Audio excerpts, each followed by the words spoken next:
नमस्कार एमपी दिन भर आप देख रहे हैं और आपके साथ मैं हूं पुनीत। चलिए खबरों की शुरुआत करेंगे, लेकिन एक बड़ी खबर इस वक्त आपको बता दें, सिकंदराबाद, तेलंगाना के सिकंदराबाद से आ रही है। सिकंदराबाद से इस वक्त की बड़ी खबर यह है कि यहां पर एक स्वप्न लोक कॉम्प्लेक्स है और इसमें भीषण आग लगी है और बिल्डिंग में अभी कई लोगों के फंसे होने की खबर बताई जा रही है। 5वीं मंजिल पर कई लोग फंसे हुए हैं। राहत और बचाव का काम लगातार किया जा रहा है। शॉर्ट सर्किट इसके पीछे वजह बताई गई है और लोगों को निकालने की कोशिश भी की जा रही है। तस्वीरें भी आपको मौके की दिखा रहे हैं कि कैसे यहां पर रेस्क्यू का ऑपरेशन किया जा रहा है। बड़ी खबर इस वक्त आपको बता रहे हैं, स्वप्न लोक कॉम्प्लेक्स ये बताया जाता है जिसमें भीषण आग लगी है और बिल्डिंग का जो 5वां माला है वहां पर लोग फंसे हुए, 5वीं मंजिल पर फंसे हुए, कई लोग फंसे हुए हैं, ये भी बात सामने आ रही है। राहत और बचाव का काम लगातार किया जा रहा है, लोगों को निकालने की कोशिश की जा रही, कई लोगों को निकाला भी गया। एम्बुलेंस वहां पर तैनात है, डॉक्टर्स की टीम तैनात है, दमकल कर्मी तैनात है, पुलिस कर्मचारी यहां पर तैनात है और राहत और बचाव का काम लगातार किया जा रहा है। वजह बताई गई कि शॉर्ट सर्किट की वजह से आग लगी है और लोगों को निकालने की कोशिश लगातार जारी।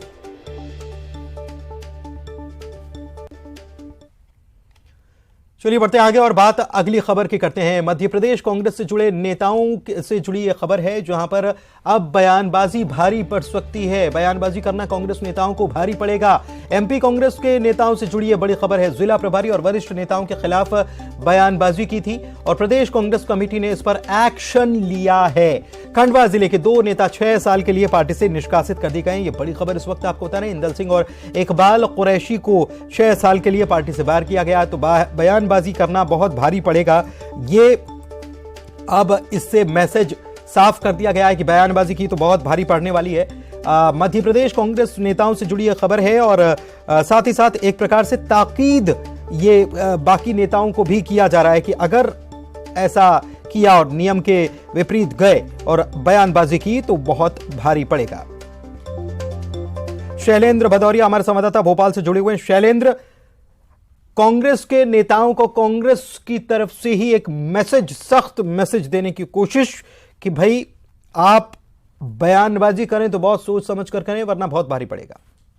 देखिए, बिल्कुल पुनीत, आपने ठीक कहा कि चुनाव का साल है और ऐसे में किसी भी तरह की कोई बयानबाजी और अपनी ही पार्टी के नेताओं के खिलाफ जो है बयानबाजी करना कहीं ना कहीं बीजेपी को एक मौका देता है और ये बताता है कि कांग्रेस में किस तरह की गुटबाजी है। पिछले 15 मार्च को जो खंडवा के जिला प्रभारी हैं और इसके साथ कुछ वरिष्ठ नेता वहां गए थे। उस दौरान जो पार्षद हैं इकबाल कुरैशी और इसके साथ ही पूर्व अध्यक्ष शहर इंदल सिंह के द्वारा जो है वो उनके खिलाफ बयानबाजी की गई थी, नारेबाजी भी की गई थी, उनका विरोध भी किया गया था और उसी मामले में संज्ञान लेते हुए संगठन के प्रभारी राजीव सिंह ने एक आदेश जारी किया जिसमें 2 जो नेता हैं उनको 6 साल के लिए पार्टी से निष्कासित कर दिया है। इसके साथ ही 12 जो कार्यकर्ता हैं उनको कारण बताओ नोटिस जारी किया है। यानी साफ तौर पर चुनाव के इस मौसम में अगर कोई नेता अपने वरिष्ठ नेताओं के खिलाफ कोई बयानबाजी करता है तो ऐसे नेताओं से निपटने के लिए अब कांग्रेस सख्त मूड में नजर आ रही है। बिल्कुल, कांग्रेस सख्त मूड में यहां पर नजर आ रही है। बहुत शुक्रिया आपका इस जानकारी के लिए। तो कांग्रेस ने सख्त रवैया अख्तियार कर लिया है। एक और बड़ी खबर राजधानी भोपाल से आपको बता दें, जहां पर मध्य प्रदेश में इन्फ्लुएंजा का पहला पॉजिटिव केस सामने आ गया है। आपको बता दें कि H3N2 नाम का जो वायरस है इसके मामले लगातार बढ़ते जा रहे हैं और अब तो जान भी जा रही है। कुछ लोगों की जान जाने की खबरें भी सामने आई अलग अलग राज्यों से और मध्य प्रदेश में इसका पहला केस सामने आ गया है। बैरागढ़ के युवक में ये H3N2 का संक्रमण पाया गया। दरअसल सैंपल लिया गया था और सैंपल में ये पॉजिटिव पाया गया। स्वास्थ्य विभाग ने इन्फ्लुएंजा के पहले केस की पुष्टि कर दी है। स्वास्थ्य विभाग को हालांकि युवक की कोई कॉन्टैक्ट हिस्ट्री नहीं मिली है और साथ ही कोई युवक की ट्रैवल हिस्ट्री भी नहीं पाई गई है। बुखार, खांसी, जुकाम के बाद 4 दिन पहले युवक के सैंपल लिए गए थे। एम्स में युवक की जांच की गई। अब घर में ही रखकर युवक का इलाज किया जा रहा है। H3N2 का एक पेशेंट आइडेंटिफाई हुआ है। एम्स में जांच के बाद ये जानकारी मिली है कि H3N2 का एक पेशेंट मिला है, पर वो पूरी तरह स्वस्थ है, घर पर है, हॉस्पिटलाइजेशन की कहीं कोई दिक्कत की जरूरत नहीं है। उनको केवल जुकाम, सर्दी की शिकायत है और उनके सभी पैरामीटर्स ठीक हैं और वो घर पर ही है। हॉस्पिटलाइजेशन की कहीं कोई जरूरत नहीं है और सभी चीजें, उनकी सभी पैरामीटर्स नियंत्रण। और राजगढ़ से बड़ी खबर आपको बता दें, फाइनेंस कंपनी के कर्मचारी को तालिबानी सजा दी गई। फाइनेंस कर्मचारी और कस्टमर के बीच खूनी संघर्ष हुआ है। कंपनी के कर्मचारी को तालिबानी सजा देकर पेड़ पर रस्सियों से बांधा गया और मारपीट उसके साथ की गई। राजगढ़ के जेतपुरा गांव की यह घटना बताई जा रही है। फाइनेंस कंपनी के कर्मचारी पर मामला दर्ज हो गया है। तो बड़ी खबर आपको बता रहे हैं, कर्मचारी और कस्टमर के बीच खूनी संघर्ष की यह खबर है और तालिबानी तरीके से यह सजा देने का काम किया गया है।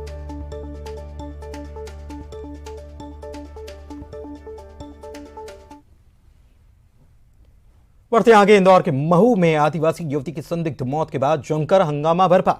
डोंगरगांव चौकी पर पथराव के बाद स्थिति बिगड़ी और पुलिस ने फायरिंग की, जिसमें युवक की मौत हो गई। इसके बाद 13 पुलिसकर्मी इसी के साथ इस घटना में जख्मी हुए थे। सीएम ने मृतक आदिवासी के परिवार को 10 लाख रुपए की आर्थिक सहायता देने और नगर परिषद में बेटे को सरकारी नौकरी देने का ऐलान किया है। इस मामले में राष्ट्रीय अनुसूचित जनजाति आयोग ने स्वतः संज्ञान लिया। कलेक्टर ग्रामीण आईजी को नोटिस जारी किया।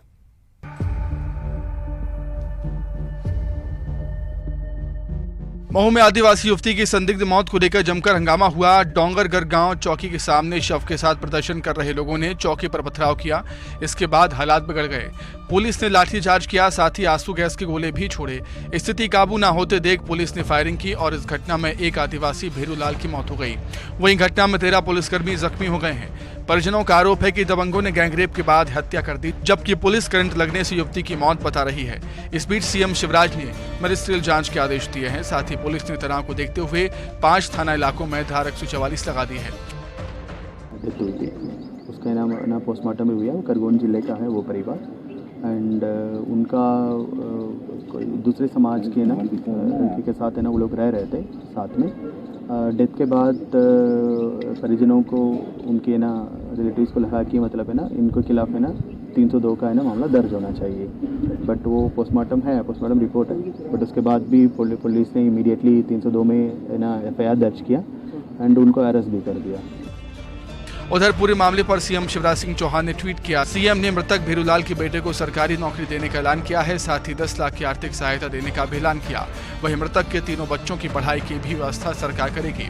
सीएम के निर्देश पर कलेक्टर ने मृतक के परिजनों को 10 लाख का चेक दिया। कलेक्टर ने सरकारी खर्चे पर घायल लोगों का इलाज कराने की बात भी कही। मामला आदिवासियों से जुड़ा है, ऐसे में सरकार ने पूरे मामले की जाँच के बाद कार्रवाई करने के निर्देश दिए हैं। उधर महू मामले की गूंज विधानसभा में देखने को मिली। युवती की मौत के बाद महू से लेकर सदन तक हंगामा है। इस मुद्दे की गूंज विधानसभा में सुनाई थी। कमलनाथ ने सवाल उठाते हुए कहा कि प्रदेश में आदिवासियों पर अत्याचार बढ़े हैं। NCRB के आंकड़ों का हवाला दिया और कहा कि 18 साल में सबसे ज्यादा अत्याचार हुए हैं। मजिस्ट्रियल जांच की समय सीमा भी उन्होंने पूछी। इस पर नरोत्तम मिश्रा ने जवाब दिया और कहा कि कांग्रेस मामले पर राजनीति ना करे। साथ ही गृह मंत्री ने कहा कि हिंसक भीड़ ने पुलिस की चौकी को घेरा, जिसमें पुलिस की गोली से युवक की मौत हुई। बड़े दुख की बात है। मैंने आज एक टीम भेजी है, वहां पहुंचती होगी घंटे भर में। सुबह से मैं लगा था, मैंने टीम भेजी है। हमारे विधायक जा रहे हैं, हमारे नेता जा रहे हैं वहाँ स्थान पर। सर, गृहमंत्री कह रहे हैं कि करंट लगने से मौत हुई। अब ये तो इन्वेस्टिगेशन बताएगा कि किसने ये मौत कैसे हुई, कैसे हत्या हुई, और तक गोली किसने चलाई, वो भी करंट ने चलाई। थाने में इन्होंने घेराव के साथ ही पथराव भी हुआ और काफी चोट भी आई। जो थाना प्रभारी था उसको रेफर इंदौर किया गया है। लगभग 13 लोग उसमें घायल हुए हैं। पुलिस के जवान 13 लोग घायल हुए हैं। पूरे के पूरे थाने के लोग घायल हुए हैं, जिनका इलाज चल रहा है। और बचाव में जो फायर हुआ उससे व्यक्ति की मौत हुई। माननीय मुख्यमंत्री जी ने घटना की मजिस्ट्रियल जांच के आदेश कर दिए हैं और जांच में जो भी बिंदु आएगा, अभी उसकी फ्यूनरल की कार्रवाई बच्ची की हो गई है और दूसरी चला। उस आंदोलन के दौरान पुलिस ने फायरिंग की और उसमें एक बच्चे की उसमें हत्या हो गई। मैं सीधा पूछना चाहता हूं गृह मंत्री जी से, मुख्यमंत्री जी से, क्या उनको आदेश दिए गए थे पुलिस को फायरिंग करने के लिए? धरने तो अनेक होते हैं, धरने राजनीतिक पार्टी भी करती हैं, सामाजिक संगठन भी करते हैं, लेकिन ऐसा क्यों है कि जब धरना होता है आदिवासी समुदाय का तभी पुलिस फायरिंग करती है? ये बहुत गंभीर विषय है और आज हम मांग करेंगे विधानसभा के अंदर कि तत्काल रूप से गृह मंत्री जी इस पर उत्तर दें। ये आदेश कहां से मिले फायरिंग के इस पूरे घटनाक्रम में? इंदौर में पुलिस फायरिंग में आदिवासी युवक की मौत के बाद सियासत शुरू हो गई है। कांग्रेस विधायकों का दल मृतक के निवास पर पहुंचा, पीड़ित परिवार को सांत्वना दी। इस दल में शामिल कांग्रेस विधायक कांतिलाल भूरिया ने परिजनों को मिले 10 लाख रुपए के मुआवजे को नाकाफी बताते हुए 5 करोड़ रुपए का मुआवजा देने की मांग की। कांतिलाल भूरिया ने पूरे मामले को सीबीआई से जांच कराने की भी मांग कर डाली। क्योंकि परिवार से मिलेंगे और उनसे सारी बात सुनेंगे इस तरह से, और वहाँ पे उनको परिवार को दबाया जा रहा है। तुम 10 लाख रुपए ले लो, और आदिवासी की कीमत क्या 10 लाख है क्या? तो इसलिए उनको गुमराह करने की कोशिश कर रहे हैं। भाई उनको देना है, सरकार को 5 करोड़ रुपए दे तो कोई बात होती है। आप 10 लाख रुपए देकर आदिवासी परिवार को मुंह बंद करने की बात कर रहे हैं, और ये बहुत जो गलत बात है। और इस केस को जो मुलजिम है उसके खिलाफ कार्रवाई होना चाहिए। उज्जैन में बुलडोजर चलाया गया। नगर निगम के अमले ने अवैध कब्जे को हटा दिया। अवैध अतिक्रमण हटाने में अमला जुटा हुआ है। शहर के अलग अलग जगहों पर अतिक्रमण हटाने की कार्रवाई की गई और खास तौर पर विश्व प्रसिद्ध मंगलनाथ मंदिर जो है इसके सामने जो कब्जा कर रखा था उसको भी हटाया गया है। दरअसल सीएम हेल्पलाइन और जन सुनवाई में शिकायत की गई थी और उसके बाद यह एक्शन लिया गया।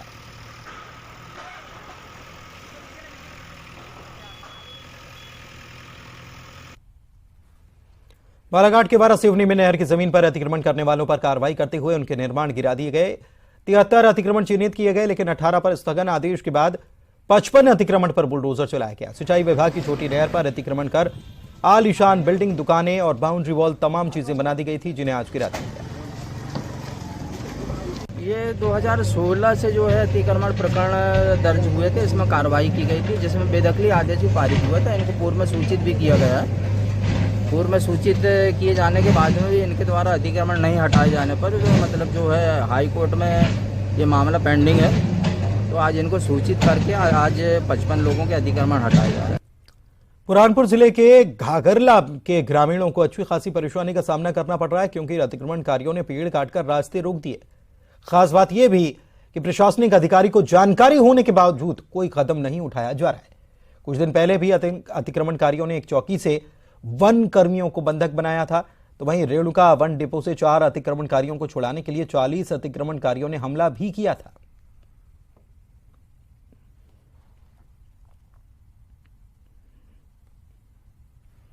ग्वालियर के पार्टी मोहल्ले में बीती देर रात एक युवक की संदिग्ध परिस्थितियों में मौत हो गई। युवक का नाम रघुवीर, जिसका शव छत पर मिला। परिजनों ने इलाके की निगरानी शुदा बदमाश पर हत्या करने का आरोप लगाया। परिवार वाले रघुवीर को अस्पताल लेकर पहुंचे, जहां डॉक्टर्स ने उसे मृत घोषित कर दिया। दोपहर में परिवार के लोग रघुवीर का शव लेकर थाने गए और हंगामा खड़ा कर दिया। पुलिस ने मामला कायम कर लिया है। जांच के लिए रघुवीर के शव का पोस्टमार्टम भी कराया गया है।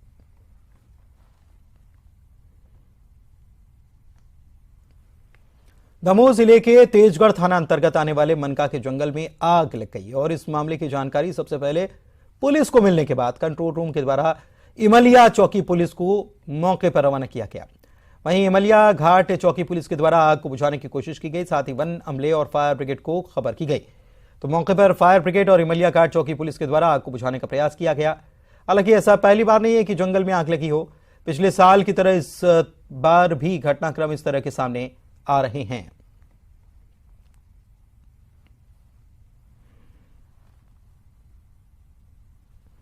चलिए बढ़ते आगे। बात अगली खबर की। मुगरैना में फर्जी पट्टे बांटने के मामले में ग्वालियर ईओडब्ल्यू ने केस दर्ज कर लिया है। 2.5 करोड़ की सरकारी जमीन पर अपात्र लोगों को पट्टे देने के मामले में यह मामला दर्ज है। ईओडब्ल्यू में 3 अलग अलग एफआईआर हुई है, जिसमें तहसीलदार, एक नायब तहसीलदार, पटवारी, रीडर, उप पंजीयक पर केस दर्ज किया गया है।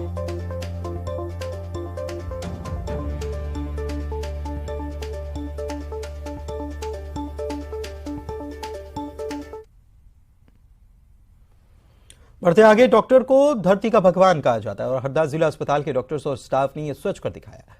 हरदा अस्पताल के एसएनसीयू वार्ड में गंभीर स्थिति में भर्ती प्रीटर्म बच्ची को स्वस्थ कर 84 दिन के बाद डिस्चार्ज किया गया। देवास जिले के बड़ी वर्षा गांव की एक महिला को समय से पहले ही प्रसव हुआ।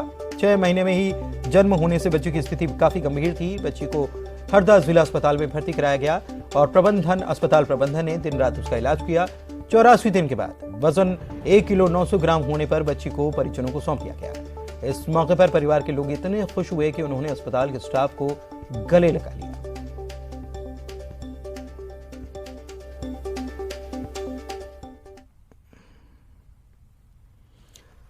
बढ़ते आगे, मंडला जिले में न्यूज 18 की खबर का असर हुआ। चोरी के शक में युवक की पिटाई की खबर दिखाए जाने के बाद पुलिस ने 2 थानों में दोनों पक्षों पर मामला दर्ज किया है। युवक से पिटाई के मामले में 4 लोगों पर मवई थाने में मामला दर्ज किया गया, जबकि बाइक चोरी के शक में पिट रहे युवक पर बिछिया थाने में चोरी का मामला दर्ज हुआ है।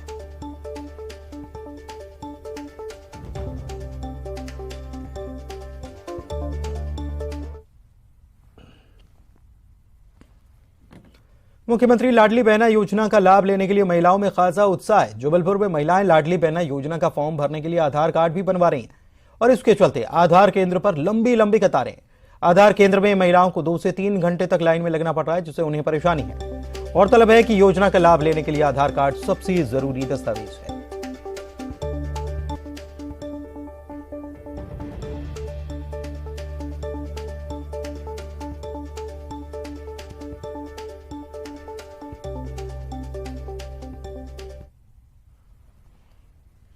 मंदसौर में अफीम की फसल पूरे शबाब पर है और अफीम के डोडे पर लुनाई चुराई यानी अफीम निकालने का काम किया जा रहा है। इस बीच किसानों के लिए मुसीबत बन गए हैं तोते और नीलगाय। अफीम किसान खेत के आसपास लोहे के तार और जालियां बांधकर किसी तरह नीलगाय को तो रोक लेते हैं, लेकिन तोते जैसे पक्षी के लिए किसानों के पास कोई उपाय नहीं है।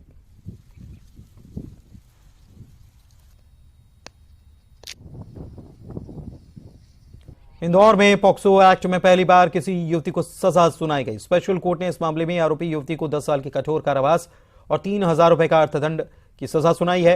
मामला शहर के बाणगंगा पुलिस थाने का है, जहां पर नवंबर 2018 में 19 साल की युवती ने 15 साल के नाबालिग लड़की को बहला फुसलाकर उसको गुजरात ले गई और उसके साथ जबरदस्ती दुष्कर्म किया। लड़के के घर वालों ने गुमशुदगी का मामला दर्ज कराया था।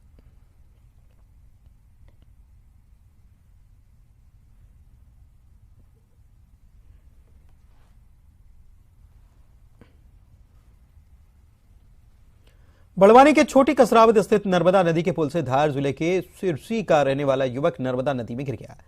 इस दौरान उसे इंटरक्वेल पर तैनात लाइफ गार्ड ने तत्परता दिखाते हुए बचाया। पुल के ऊपर रस्सी से बंधे लाइफ सपोर्ट रिंग को नदी में गिरे युवक की तरफ उसने फेंका, जिसे पकड़कर युवक ने अपनी जान बचाई। युवक ने बताया कि चक्कर आने की वजह से वो नर्मदा नदी में गिर गया था। युवक को जिला अस्पताल में भर्ती कराया गया है।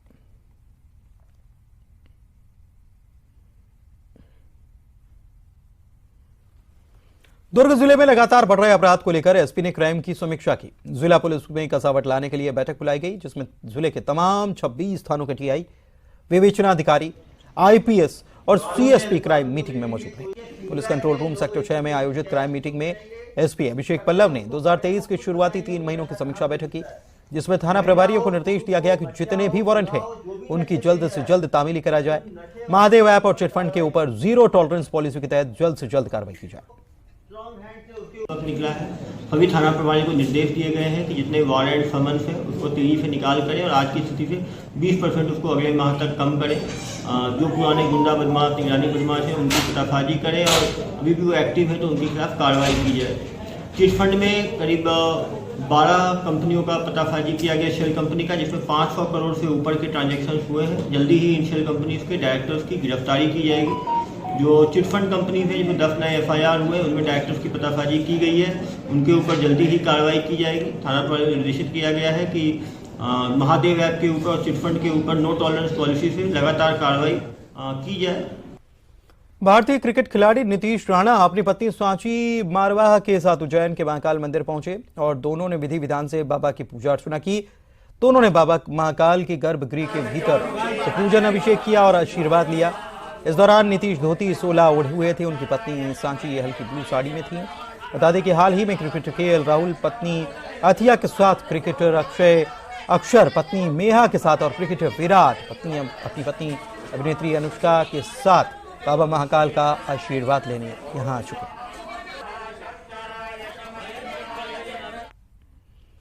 चलिए बढ़ते आगे, बात अगली खबर की। नर्मदापुरम के सतपुड़ा टाइगर रिजर्व में जंगल सफारी के लिए आए पर्यटकों को दिलचस्प नजारा देखने को मिला। सतपुड़ा टाइगर रिजर्व के चूना रेंज में पर्यटकों को 4 नन्हे शावक अपनी मां बाघिन के साथ दिखे। सभी शावक बाघिन के ऊपर उछल कूद करते हुए नजर आए। बाघिन के साथ शावकों की हथेलियां करने का वीडियो पर्यटकों ने शौर्य रेशमवाला ने अपने मोबाइल कैमरे में कैद किया, जिसे सतपुड़ा टाइगर रिजर्व प्रबंधन ने अपने ऑफिशियल इंस्टाग्राम पर शेयर किया।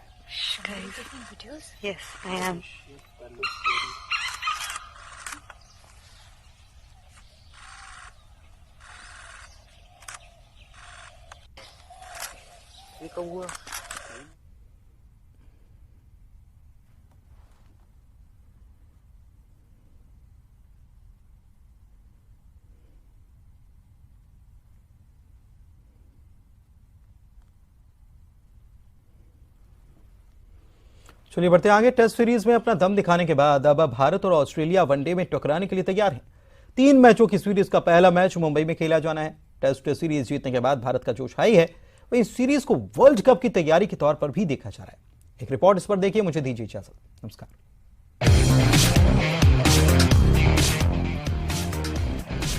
टेस्ट की टक्कर के बाद अब वनडे में अपना दम दिखाने के लिए भारत और ऑस्ट्रेलिया आमने सामने होंगे। भारत और ऑस्ट्रेलिया के बीच वनडे सीरीज शुरू होने जा रही है। ये सीरीज दोनों टीमों के लिए इसीलिए भी अहम है क्योंकि ये साल वर्ल्ड कप का है और भारत में ही वर्ल्ड कप खेला जाना है। ऐसे में ये सीरीज वर्ल्ड कप की तैयारियां परखने का मौका है। पहला मुकाबला मुंबई के वानखेड़े स्टेडियम में खेला जाएगा। जब जब ये दोनों टीमें आमने सामने आई हैं, तब तब कांटे का मुकाबला हमें देखने को मिला है। क्या कहते हैं आंकड़े, आइए देख लेते हैं। दोनों टीमों के बीच अब तक 143 वनडे मुकाबले हुए। 80 मैच में ऑस्ट्रेलिया को जीत मिली, 53 मैच में भारत को जीत मिली। 10 मैचों में कोई रिजल्ट नहीं आया। बॉर्डर गावस्कर ट्रॉफी हारने के बाद कंगारू दबाव में होंगे, लेकिन दिल्ली टेस्ट जीतकर और अहमदाबाद टेस्ट को ड्रॉ कराकर ऑस्ट्रेलिया ने यह बता दिया है कि वो आसानी से हार मानने वालों में से नहीं है और पलटवार करना ऑस्ट्रेलियाई टीम को बखूबी आता है। अब भारतीय team mission one day world cup पर है, जो अक्टूबर-नवंबर में भारतीय सरजमी पर ही खेला जाना है। टीम इंडिया ने आखिरी बार वर्ल्ड कप भी अपनी सरजमी पर ही जीता था। तब MS धोनी की कप्तानी वाली भारतीय टीम ने श्रीलंका को 6 विकेट से हराया था। ऐसे में रोहित शर्मा की कप्तानी वाली भारतीय टीम को अपनी तैयारी भी पुख्ता रखनी होगी, क्योंकि भारतीय फैंस की उम्मीदें उस इतिहास को दोहराते देखने की होंगी। Bureau report, news 18।